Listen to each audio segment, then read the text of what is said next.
माँ सरस्वती किसकी सवारी करती हैं? हंस की। क्यों किया मैया ने?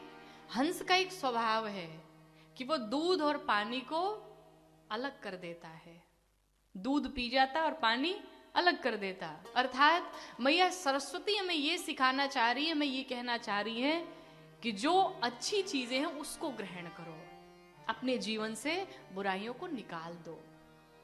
भगवान जितने भी हमारे देवी देवता हैं, जिसने जो सवारी धारण की, सबके पीछे एक न एक आध्यात्मिक कारण है।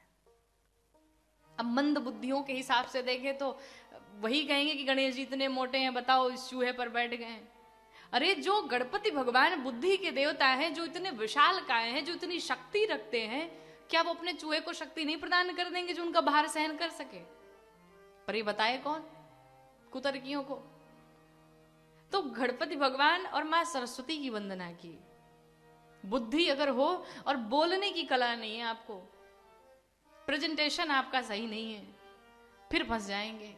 और बोलने की कला बड़ी अच्छी हो, अच्छा बोलने आता हो, पर बुद्धि ही ना हो दिमाग में, क्या बोलेंगे आप?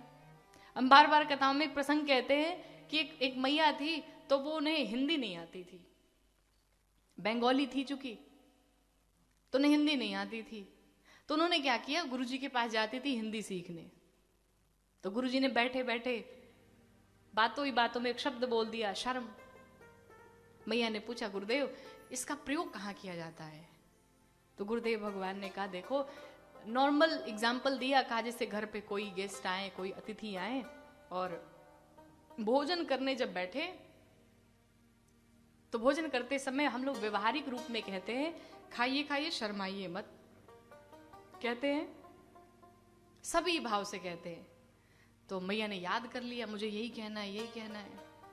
अब वो याद करते करते घर पहुंची, अपने गेस्ट को बुलाया और जैसे ही भोजन लगाया, प्रसाद लगाया, बात तो भूल गई, गुरुजी ने कहा क्या था।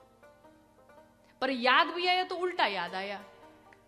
गुरुजी ने कहा था कि भाई खाइए खाइए शर्माइए मत, और मैया ने क्या कह दिया, खाइए खाइए शर्म तो है ही नहीं, खाइए खाइए शर्म तो बिल्कुल है ही नहीं। भाई भाव तो था, श्रद्धा तो थी, पर बोलने वाले जो शब्द थे वो गलत थे।